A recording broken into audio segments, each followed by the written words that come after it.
Halo, assalamualaikum warahmatullahi taala wabarakatuh. Ketemu lagi dengan channel Inredu. Untuk kali ini Inredu akan membahas atau kupas tuntas soal penilaian tengah semester PTS atau UTS, ulangan tengah semester mata pelajaran PPKN kelas 12 atau kelas 3 SMA, SMK dan sederajat semester ganjil. Ini adalah kurikulum 2013. Oke, bagi teman-teman yang belum mendukung channel ini, silakan tekan tombol subscribe terlebih dahulu. Dan mudah-mudahan video ini bisa bermanfaat untuk kita semua. Langsung saja kepada soal yang pertama. Semua hal yang Anda peroleh atau dapatkan disebut A.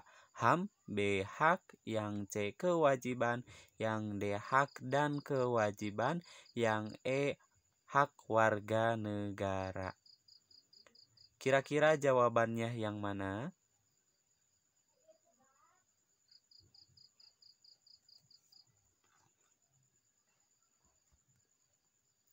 Ya, jawaban yang pertama adalah B, di mana B ini adalah semua hal yang Anda peroleh atau dapatkan disebut dengan hak.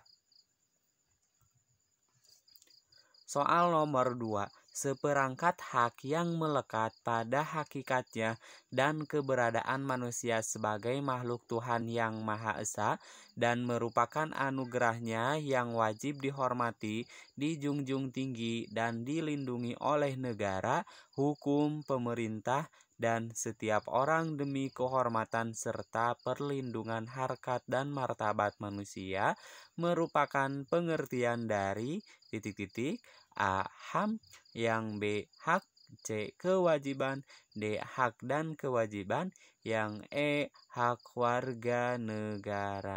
Kira-kira jawabannya yang mana? Apakah yang A. HAM, yang B. Hak, yang C. Kewajiban, atau yang D. Hak dan kewajiban, yang E. Hak warga negara?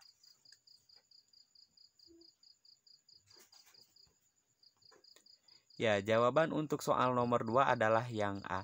Seperangkat hak yang melekat pada hakikatnya dan keberadaan manusia sebagai makhluk Tuhan yang Maha Esa dan merupakan anugerahnya yang wajib dihormati, dijunjung tinggi, dan dilindungi oleh negara, hukum, pemerintah, dan setiap orang demi kehormatan serta perlindungan harkat dan martabat manusia, merupakan pengertian dari HAM atau hak asasi manusia.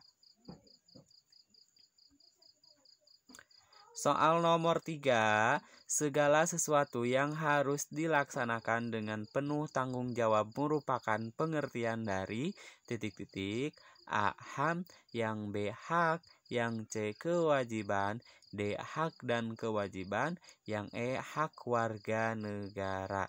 Kira-kira jawabannya yang mana?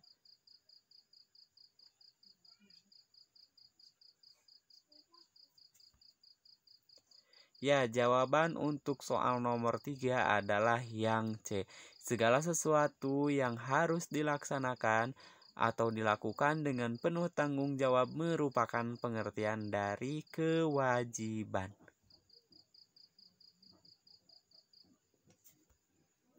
Soal nomor 4. Seperangkat hak yang melekat dalam diri manusia dalam kedudukannya sebagai anggota dari sebuah warga negara disebut A. HAM, B. Hak, yang C. Kewajiban, D. Hak dan kewajiban, yang E. Hak warga negara. Kira-kira jawabannya yang mana? Apakah yang A. HAM, yang B. Hak, yang C. Kewajiban, yang D. Hak dan kewajiban, yang E. Hak warga negara? Ya, jawaban untuk soal nomor 4 adalah yang E. Seperangkat hak yang melekat dalam diri manusia dalam kedudukannya sebagai anggota dari sebuah negara atau warga negara disebut hak warga negara. Soal nomor 5, tindakan atau perbuatan yang harus dilakukan oleh seorang warga negara sebagaimana diatur dalam ketentuan perundang-undangan yang berlaku disebut titik-titik. A. Hak warga negara. B. HAM. Yang C. Kewajiban warga negara. Yang D. Hak dan kewajiban. Yang E. Hak asasi. Kira-kira jawabannya yang mana? Apakah yang A. Hak warga negara, atau yang B. HAM, yang C. Kewajiban warga negara, yang D. Hak dan kewajiban, yang E. Hak asasi. Ya, jawaban untuk soal nomor 5 adalah yang C. Tindakan atau perbuatan yang harus dilakukan oleh seorang warga negara sebagaimana diatur dalam ketentuan perundang-undangan yang berlaku disebut kewajiban warga negara. Soal nomor 6. Suatu nilai yang berkaitan dengan hakikat kelima sila Pancasila dan nilai ini bersifat tetap dan melekat pada kelangsungan hidup negara disebut pengertian dari nilai titik-titik. A. Nilai praksis. B. Nilai instrumental. C. Nilai tetap. D. Nilai dasar. E. Nilai dasar dan nilai praksis. Kira-kira jawabannya yang mana? Apakah yang A. Nilai praksis, yang B. Nilai instrumental, yang C. Nilai tetap, yang D. Nilai dasar, yang E. Nilai dasar dan nilai praksis? Ya, jawaban untuk soal nomor 6 adalah yang D. Suatu nilai yang berkaitan dengan hakikat kelima sila Pancasila dan nilai ini bersifat tetap dan melekat pada kelangsungan hidup warga negara atau hidup negara disebut pengertian dari nilai dasar. Soal nomor 7, membina kerjasama dan tolong-menolong dengan pemeluk agama lain sesuai dengan situasi dan kondisi di lingkungan masing-masing merupakan kewajiban warga negara dalam nilai dasar Pancasila sila ke A. Sila ke-1, B. Sila ke-2, C. Sila ke-3, D. Sila ke-4, E. Sila ke-5. Kira-kira jawabannya yang mana? Apakah yang A. Sila ke-1, atau yang B. Sila ke-2, yang C. Sila ke-3, yang D. Sila ke-4, yang E. Sila ke-5? Ya, jawaban untuk soal nomor 7 adalah yang A. Membina kerjasama dan tolong-menolong dengan pemeluk agama lain sesuai dengan situasi dan kondisi di lingkungan masing-masing merupakan kewajiban warga negara dalam nilai dasar Pancasila sila ke-1.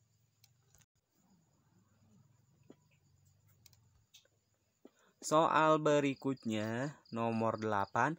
Sanggup dan rela berkorban untuk kepentingan bangsa dan negara merupakan kewajiban warga negara dalam nilai dasar Pancasila sila ke A. Sila ke-1, B. Sila ke-2, C. Sila ke-3, D. Sila ke-4, E. Sila ke-5. Kira-kira jawabannya yang mana? Apakah yang A. Sila ke-1, yang B. Sila ke-2, yang C. Sila ke-3, yang D. Sila ke-4, yang E. Sila ke-5?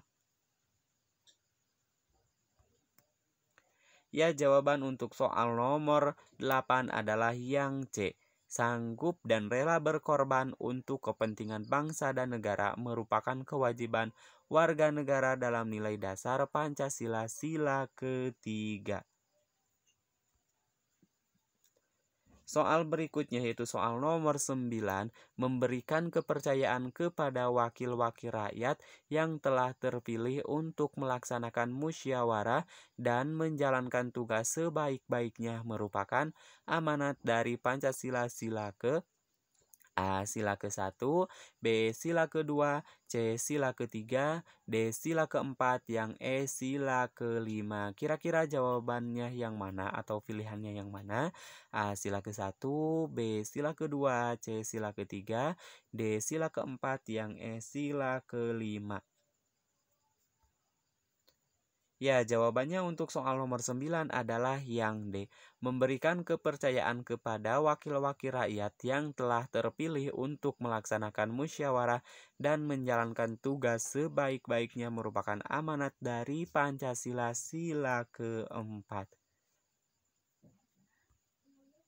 Soal berikutnya, mengembangkan sikap gotong royong dan kekeluargaan dengan masyarakat di lingkungan sekitar merupakan pengamalan Pancasila sila ke A. Sila ke-1, B. Sila ke-2, C. Sila ke-3, D. Sila ke-4, yang E. Sila ke-5. Kira-kira pilihannya yang mana? Apakah A. Sila ke-1, B. Sila ke-2, C. Sila ke-3, D. Sila ke-4, yang E. Sila ke-5.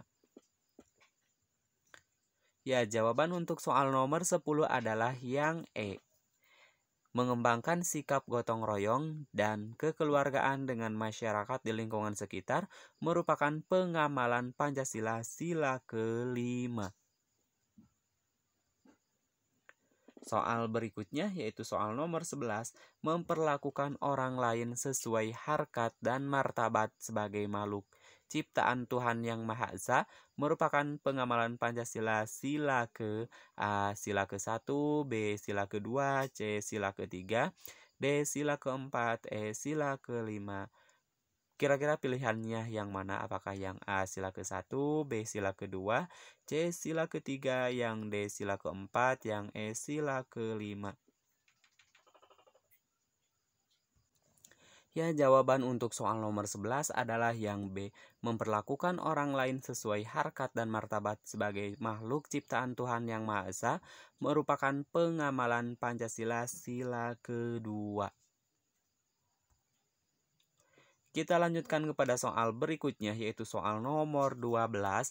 Suatu nilai yang pada dasarnya merupakan penjabaran dari nilai-nilai dasar yang terkandung dalam Pancasila merupakan pengertian dari nilai A. Nilai dasar, B. Nilai praksis, C. Nilai instrumental, D. Nilai biasa, E. Nilai dasar, dan nilai praksis. Kira-kira jawabannya yang mana? Apakah yang A. Nilai dasar, yang B. Nilai praksis, yang C. Nilai instrumental, yang D. Nilai biasa, yang E. Nilai dasar, dan nilai praksis. Ya, jawaban untuk soal nomor 12 adalah yang C. Suatu nilai yang pada dasarnya merupakan penjabaran dari nilai-nilai dasar yang terkandung dalam Pancasila merupakan pengertian dari nilai instrumental. Soal berikutnya yaitu soal nomor 13, hak atas kewarganegaraan merupakan hak dan kewajiban warga negara yang diatur dalam Undang-Undang Dasar Negara Republik Indonesia tahun 1945 yang terkandung dalam nilai sila-sila Pancasila. Apakah yang A nilai dasar, yang B nilai praksis, yang C nilai instrumental, yang D nilai biasa, yang E nilai dasar, dan nilai praksis.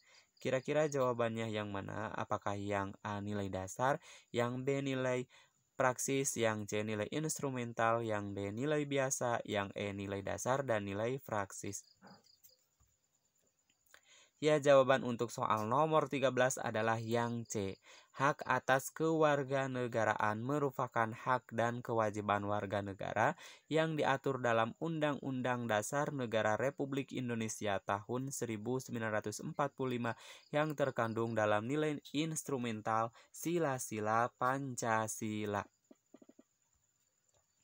Kita lanjutkan kepada soal nomor 14. Suatu nilai pada hakikatnya merupakan perwujudan dari nilai-nilai instrumental atau realisasi dari ketentuan-ketentuan yang termuat dalam peraturan perundang-undangan yang terwujud dalam sikap dan tindakan sehari-hari merupakan pengertian dari nilai A. Nilai dasar, B. Nilai praksis, C. Nilai instrumental, yang D. Nilai biasa, yang E. Nilai dasar, dan nilai praksis. Kira-kira jawabannya yang mana? Apakah yang A nilai dasar, yang B nilai praksis, yang C nilai instrumental, yang D nilai biasa, yang E nilai dasar, dan praksis. Ya, jawaban untuk soal nomor 14 adalah yang B, nilai praksis. Suatu nilai pada hakikatnya merupakan perwujudan dari nilai-nilai instrumental atau realisasi dari ketentuan-ketentuan yang termuat dalam peraturan perundang-undangan yang terwujud dalam sikap dan tindakan sehari-hari, merupakan pengertian dari nilai praksis. Soal nomor 15, tidak memaksakan suatu agama dan kepercayaan kepada orang lain merupakan sikap positif yang ditunjukkan dari Pancasila, sila ke A sila ke-1, B sila ke-2, yang C sila ke-3, yang D sila ke-4, dan yang E sila ke-5. Kira-kira jawabannya yang mana? Apakah yang A sila ke-1, yang B ke-2, yang C ke-3, yang D itu ke-4, yang E sila ke-5? Ya, jawaban untuk soal nomor 15 adalah yang A. Tidak memaksakan suatu agama dan kepercayaan kepada orang lain merupakan sikap positif yang ditunjukkan dari Pancasila sila ke-1.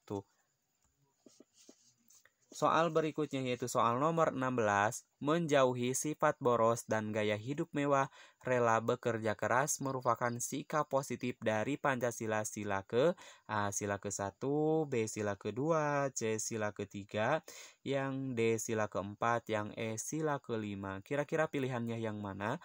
Apakah yang A sila ke-1, B sila ke-2, yang C sila ke-3, yang D sila ke-4, yang E sila ke-5? Ya, jawaban untuk soal nomor 16 adalah yang E. Menjauhi sifat boros dan gaya hidup mewah, rela bekerja keras merupakan sikap positif dari Pancasila sila ke-5. Soal berikutnya yaitu soal nomor 17, suka memberi pertolongan kepada orang lain dan menghormati hak-hak orang lain merupakan sikap positif yang ditunjukkan dari Pancasila sila ke A sila ke-1, B sila ke-2, C sila ke-3, D sila ke-4, yang E sila ke-5. Kira-kira pilihannya yang mana? Apakah yang A sila ke-1, yang B sila ke-2, yang C sila ke-3, yang D sila ke-4, dan yang E sila ke-5? Ya, jawaban untuk soal nomor 17 adalah yang E. Suka memberi pertolongan kepada orang lain dan menghormati hak-hak orang lain merupakan sikap positif yang ditunjukkan dari Pancasila sila ke-5. Soal berikutnya yaitu soal nomor 18, mengutamakan kepentingan negara dan masyarakat merupakan sikap positif dari Pancasila sila ke A sila ke-1, B sila ke-2, C sila ke-3, D sila ke-4, yang E sila ke-5. Kira-kira pilihannya yang mana? Apakah yang A sila ke-1, B sila ke-2, yang C sila ke-3, yang D sila ke-4, yang E sila ke-5? Ya, jawaban untuk soal nomor 18 adalah yang D. Mengutamakan kepentingan negara dan masyarakat merupakan sikap positif dari Pancasila sila ke-4. Soal nomor berikutnya, soal nomor 19, suatu sikap yang akan menyebabkan seseorang selalu menuntut haknya sementara kewajibannya sering diabaikan merupakan pelanggaran hak dan pengingkaran kewajiban warga negara.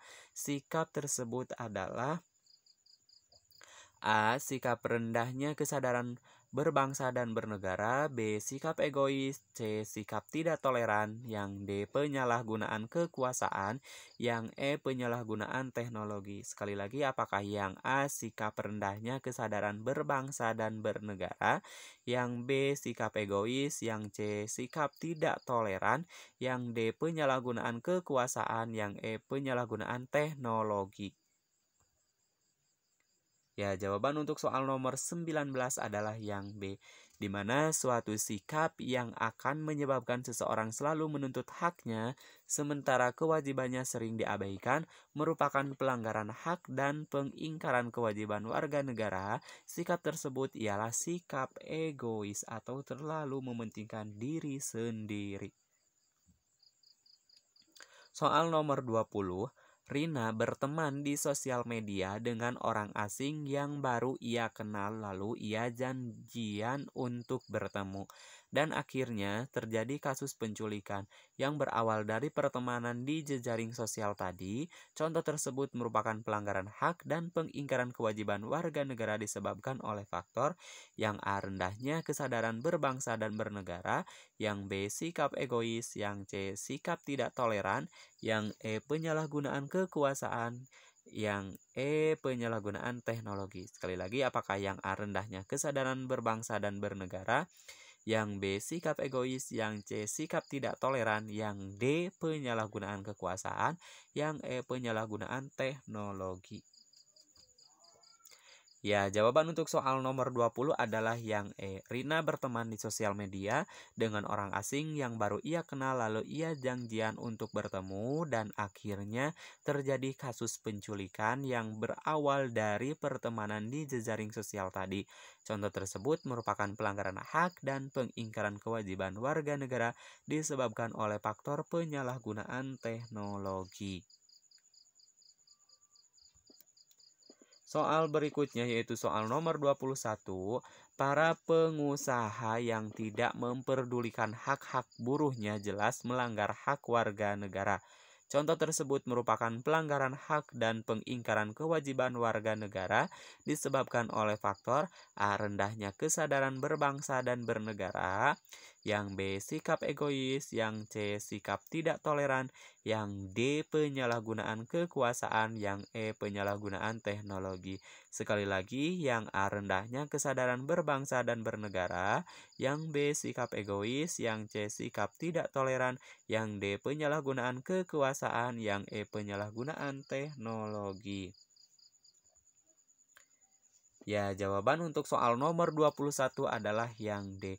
Para pengusaha yang tidak memperdulikan hak-haknya buruhnya jelas melanggar hak warga negara. Contoh tersebut merupakan pelanggaran hak dan pengingkaran kewajiban warga negara disebabkan oleh faktor penyalahgunaan kekuasaan.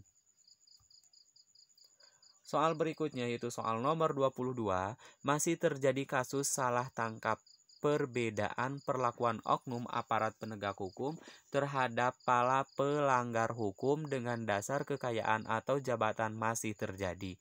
Hal ini disebabkan oleh A. Tingkat kemiskinan dan angka pengangguran tinggi, yang B. Masih terjadi tindak kekerasan, yang C. Proses penegakan hukum masih belum optimal dilakukan. Apakah yang D. Angka putus sekolah yang cukup tinggi, yang E. Pelanggaran hak cipta. Sekali lagi, apakah yang A pilihannya itu tingkat kemiskinan dan angka pengangguran tinggi, yang B. Masih terjadi tindak kekerasan, yang C. Proses penegakan hukum masih belum optimal dilakukan, yang D. Angka putus sekolah yang cukup tinggi, yang E. Pelanggaran hak cipta. Ya, jawaban untuk soal nomor 22 adalah yang C. Masih terjadi kasus salah tangkap perbedaan perlakuan oknum aparat penegak hukum terhadap para pelanggar hukum dengan dasar kekayaan atau jabatan masih terjadi disebabkan oleh proses penegakan hukum masih belum optimal dilakukan. Soal berikutnya yaitu soal nomor 23, memakai helm mengemudi tetapi tidak mempunyai surat izin mengemudi, tidak mematuhi rambu-rambu lalu lintas, berkendara tetapi tidak membawa surat tanda nomor kendaraan STNK merupakan salah satu dari pengingkaran A. Pengingkaran hak warga negara, B. Pengingkaran kewajiban warga negara, yang C. Pengingkaran hak dan kewajiban warga negara asing, yang D. Pengingkaran hak dan kewajiban warga negara, yang C. Pengingkaran sila ke-1 Pancasila. Kira-kira jawabannya yang mana? Apakah yang A. Pengingkaran hak warga negara, yang B. Pengingkaran kewajiban warga negara, yang C. Pengingkaran hak dan kewajiban warga negara asing, yang D. Pengingkaran hak dan kewajiban warga negara, yang E. Pengingkaran sila ke-1 Pancasila. Ya, jawaban untuk soal nomor 23 adalah yang B. Memakai helm mengemudi tetapi tidak mempunyai surat izin mengemudi, tidak mematuhi rambu-rambu lalu lintas, berkendara tetapi tidak membawa surat tanda nomor kendaraan atau STNK merupakan salah satu dari pengingkaran kewajiban warga negara. Soal berikutnya yaitu soal nomor 24, pendekatan hukum dan pendekatan dialogis harus dikemukakan dalam rangka melibatkan partisipasi masyarakat dalam kehidupan berbangsa dan bernegara merupakan upaya pemerintah dalam penanganan kasus pelanggaran hak dan pengingkaran kewajiban warga negara dalam bidang A. Meningkatkan kualitas pelayanan umum, B. Mengoptimalkan peran lembaga-lembaga, C. Meningkatkan pengawasan dari masyarakat, D. Meningkatkan profesionalisme, yang E. Supremasi hukum dan demokrasi harus ditegakkan. Kira-kira pilihannya yang mana? Apakah yang A. Meningkatkan kualitas pelayanan umum, yang B. Mengoptimalkan peran lembaga-lembaga, yang C. Meningkatkan pengawasan dari masyarakat, yang D. Meningkatkan profesionalisme, yang E. Supremasi hukum dan demokrasi harus ditegakkan. Ya, jawaban untuk soal nomor 24 adalah yang E. Pendekatan hukum dan pendekatan dialogis harus dikemukakan dalam rangka melibatkan partisipasi masyarakat dalam kehidupan berbangsa dan bernegara merupakan upaya pemerintah dalam penanganan kasus pelanggaran hak dan pengingkaran kewajiban warga negara dalam bidang supremasi hukum dan demokrasi harus ditegakkan.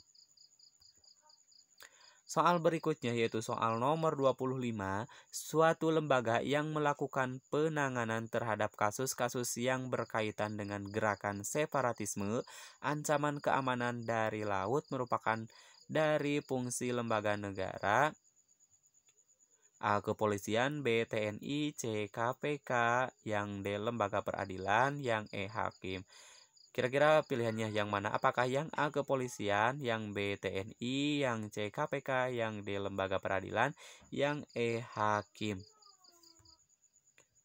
Ya, jawaban untuk soal nomor 25 adalah yang B. Suatu lembaga yang melakukan penanganan terhadap kasus-kasus yang berkaitan dengan gerakan separatisme, ancaman keamanan dari laut merupakan dari fungsi lembaga negara TNI.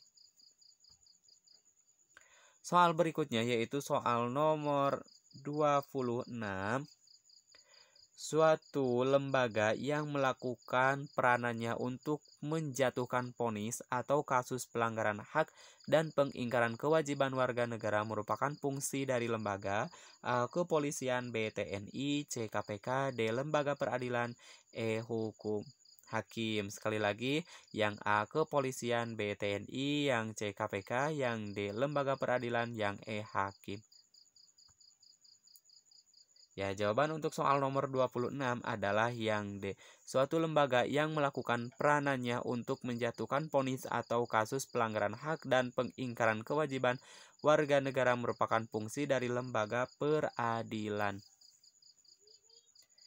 Kita lanjutkan kepada soal nomor 27. Daya upaya yang dilakukan secara sadar oleh setiap orang maupun lembaga pemerintah dan swasta yang bertujuan mengusahakan pengamanan, penguasaan, dan pemenuhan kesejahteraan hidup sesuai dengan hak-hak asasi yang ada merupakan pengertian dari A. Penegakan hukum, B. Perlindungan hukum, C. Penegakan dan perlindungan hukum, yang D. Pelanggaran hukum, yang E. Pembinaan hukum. Kira-kira pilihannya yang mana? Apakah yang A. Penegakan hukum, yang B. Perlindungan hukum, yang C. Penegakan dan perlindungan hukum, yang D. Pelanggaran hukum, yang E. Pembinaan hukum? Ya, jawaban untuk soal nomor 27 adalah yang B. Daya upaya yang dilakukan secara sadar oleh setiap orang maupun lembaga pemerintah dan swasta yang bertujuan mengusahakan pengamanan, penguasaan, dan pemenuhan kesejahteraan hidup sesuai dengan hak-hak asasi yang ada merupakan pengertian dari perlindungan hukum.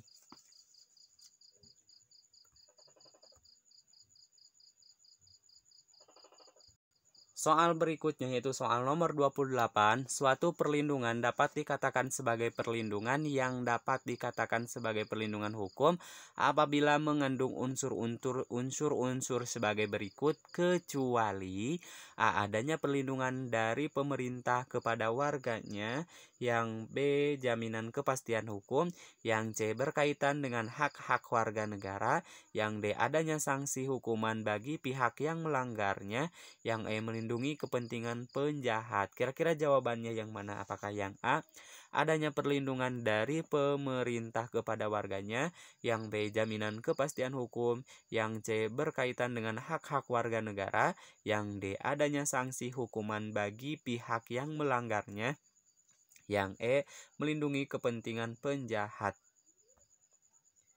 Ya, jawaban untuk soal nomor 28 adalah yang E. Suatu perlindungan dapat dikatakan sebagai perlindungan yang dapat dikatakan sebagai perlindungan hukum apabila mengandung unsur-unsur sebagai berikut, kecuali melindungi kepentingan penjahat. Soal berikutnya yaitu soal nomor 29. Salah satu syarat terwujudnya perlindungan hukum adalah A. Penegakan hukum, B. Supremasi hukum, C. Demokrasi, yang D. Pengawasan dari lembaga penegak hukum, yang E. Hukumannya berat. Kira-kira pilihannya yang mana? Apakah yang A. Penegakan hukum, yang B. Supremasi hukum, yang C. Demokrasi, yang D. Pengawasan dari lembaga penegak hukum, yang E. Hukumannya berat. Ya, jawaban untuk soal nomor 29 adalah yang A. Salah satu syarat terwujudnya perlindungan hukum adalah penegakan hukum. Soal nomor 30, perlindungan dan penegakan hukum sangat penting dilakukan karena dapat mewujudkan A. Penegakan hukum, B. Tegaknya supremasi hukum, C. Sarana dan fasilitas hukum, yang D. Kebudayaan hukum, yang E. Hukumannya berat. Kira-kira jawabannya yang mana? Apakah yang A. Penegakan hukum, yang B. Tegaknya supremasi hukum, yang C. Sarana dan fasilitas hukum, yang D. Kebudayaan hukum, yang E. Hukumannya berat. Ya, jawaban untuk soal nomor 30 adalah yang B. Perlindungan dan penegakan hukum sangat penting dilakukan karena dapat mewujudkan tegaknya supremasi hukum. Soal berikutnya yaitu soal nomor 31. Setiap warga negara dapat menikmati haknya dan melaksanakan kewajibannya merupakan wujud dari A. Tegaknya hukuman yang berat, B. Sarana dan fasilitas, C. Tegaknya keadilan, D. Kebudayaan hukum, yang E. Hukumannya ringan. Kira-kira jawabannya yang mana? Apakah yang A. Tegaknya hukuman yang berat, yang B. Sarana dan fasilitas, yang C. Tegaknya keadilan, yang D. Kebudayaan hukum, yang E. Hukumannya ringan.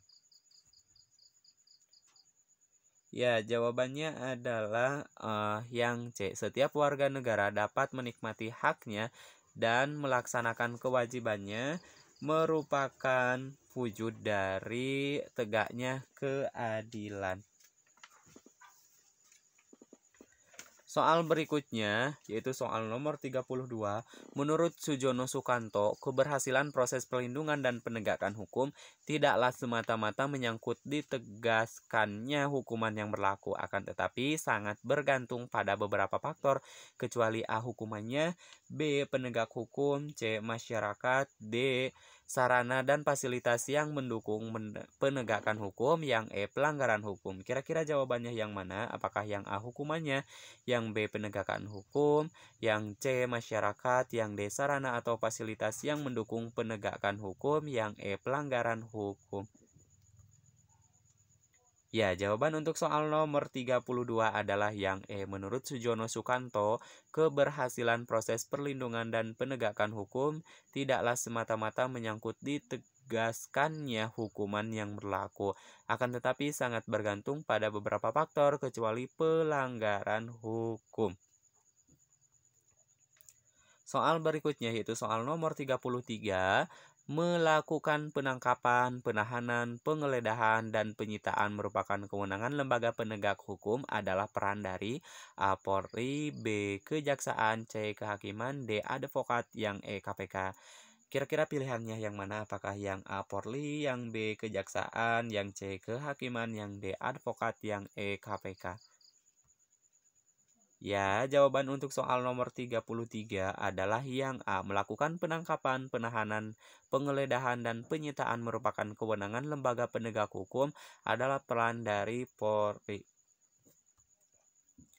Soal berikutnya yaitu soal nomor 34, melakukan tindakan-tindakan pencegahan tindak pidana korupsi merupakan tugas dari lembaga penegak hukum A. Polri, B. Kejaksaan, C. Kehakiman, D. Advokat, yang E. KPK. Apakah pilihannya yang A. Polri, B. Kejaksaan, yang C. Kehakiman, yang D. Advokat, yang E. KPK? Ya, jawaban untuk soal nomor 34 adalah yang E. Melakukan tindakan-tindakan pencegahan tindak pidana korupsi merupakan tugas dari lembaga penegak hukum KPK atau Komisi Pemberantasan Korupsi. Soal nomor 35, suatu lembaga penegak hukum dalam menjalankan tugas profesinya dilarang membedakan perlakuannya terhadap klien berdasarkan jenis kelamin, agama, politik, dan lain-lain merupakan kewajiban yang harus dipatuhi oleh seorang profesi A. Polri, B. Kejaksaan, C. Kehakiman, D. Advokat, yang E. KPK. Kira-kira jawabannya yang mana? Apakah yang A. Polri, B. Kejaksaan, C. Kehakiman, D. Advokat, yang E. KPK? Ya, jawaban untuk soal nomor 35 adalah yang D. Suatu lembaga penegak hukum dalam menjalankan tugas profesinya dilarang membedakan perlakuan terhadap klien berdasarkan jenis kelamin, agama, politik, dan lain-lain merupakan kewajiban yang harus dipatuhi oleh seorang profesi advokat. Kita lanjutkan kepada soal esai. Soal esai yang pertama adalah jelaskan pengertian hak, kewajiban, hak asasi manusia, dan hak warga negara. Jawabannya, hak merupakan semua hal yang Anda peroleh atau dapatkan, sedangkan kewajiban merupakan sesuatu yang harus kita kerjakan dengan penuh tanggung jawab. Hak asasi manusia merupakan hak yang melekat pada diri setiap pribadi manusia, sedangkan yang terakhir hak warga negara merupakan seperangkat hak yang melekat dalam diri manusia dalam kedudukannya sebagai anggota dari sebuah negara. Soal nomor 2, sebutkan jenis-jenis hak dan kewajiban yang diatur dalam Undang-Undang Dasar Negara Republik Indonesia tahun 1945. Jawabannya, jenis hak dan kewajiban yang diatur dalam Undang-Undang Dasar Negara Republik Indonesia tahun 1945. Yang pertama adalah hak atas kewarganegaraan, di mana hak atas kewarganegaraan ini terdapat pada pasal 26 ayat 1 dan ayat 2. Terus juga yang kedua, kesamaan kedudukan dalam hukum dan pemerintahan ini terdapat dalam pasal 27 ayat 1. Yang selanjutnya adalah hak atas pekerjaan dan penghidupan yang layak bagi kemanusiaan. Ini terdapat dalam pasal 27 ayat 2. Hak dan kewajiban bela negara terdapat dalam pasal 27 ayat 3. Terus juga yang selanjutnya adalah kemerdekaan berserikat dan berkumpul terdapat pada pasal 28. Yang selanjutnya adalah kemerdekaan memeluk agama ada di pasal 29 ayat 1 dan ayat 2. Selanjutnya adalah pertahanan dan keamanan negara terdapat di pasal 30 ayat 1 dan ayat 2. Hak mendapat pendidikan terdapat di pasal 31 ayat 1 sampai dengan ayat 3. Yang selanjutnya tentang kebudayaan nasional Indonesia terdapat pada pasal 32 ayat 1 dan ayat 2. Yang selanjutnya adalah tentang hak dan kewajiban perekonomian nasional terdapat di pasal 33. Yang terakhir adalah hak dan kewajiban kesejahteraan sosial terdapat pada pasal 34 Undang-Undang Dasar Negara Republik Indonesia tahun 1945. Soal nomor 3, sebutkan dan jelaskan faktor-faktor penyebab terjadinya pelanggaran hak dan pengingkaran kewajiban warga negara. Jawabannya faktor-faktor penyebabnya itu diantaranya yang pertama adalah sikap egois atau terlalu mementingkan diri sendiri. Sikap ini akan menyebabkan seseorang selalu menuntut haknya, sementara kewajiban sering diabaikan. Seseorang mempunyai sikap seperti ini akan menghalalkan segala cara supaya haknya bisa terpenuhi meskipun caranya tersebut dapat melanggar hak orang lain. Faktor yang kedua adalah rendahnya kesadaran bernegara dan berbangsa. Hal ini juga akan menyebabkan pelaku pelanggaran berbuat seenaknya. Karena ini minim kesadarannya atau minim pengetahuannya gitu ya. Yang selanjutnya adalah sikap tidak toleran. Sikap ini akan menyebabkan munculnya saling tidak menghargai dan tidak menghormati atas kedudukan atau keberadaan orang lain. Yang terakhir adalah penyalahgunaan kekuasaan. Sikap ini akan menyebabkan kesewenang-wenangan dan bisa melanggar hak orang lain. Soal yang keempat, jelaskan pengertian perlindungan hukum. Perlindungan hukum merupakan upaya pemberian perlindungan kepada subjek hukum oleh aparat penegak hukum melalui penetapan suatu penetapan tertulis ataupun tidak tertulis sehingga subjek hukum tersebut dapat merasakan keadilan, kerentanan, kepastian, dan sebagainya. Soal nomor 5, mengapa perlindungan hukum tidak akan terwujud apabila penegakan hukum tidak dilaksanakan? Jawabannya, perlindungan hukum tidak akan terwujud apabila tidak disertai dengan penegakan hukum. Penegakan hukum merupakan upaya untuk melaksanakan ketentuan hukum yang berlaku oleh aparat penegak hukum bersama masyarakat untuk mewujudkan supremasi hukum, menegakkan keadilan, dan mewujudkan perdamaian dalam kehidupan di masyarakat. Sekian dan terima kasih. Semoga soal penilaian tengah semester khusus untuk kelas 12 ini bisa bermanfaat untuk kita semua. Sekali lagi jangan lupa tekan tombol subscribe, like, atau boleh komen dan juga dibagikan kepada teman-temannya. Sekian dan terima kasih. Assalamualaikum warahmatullahi wabarakatuh.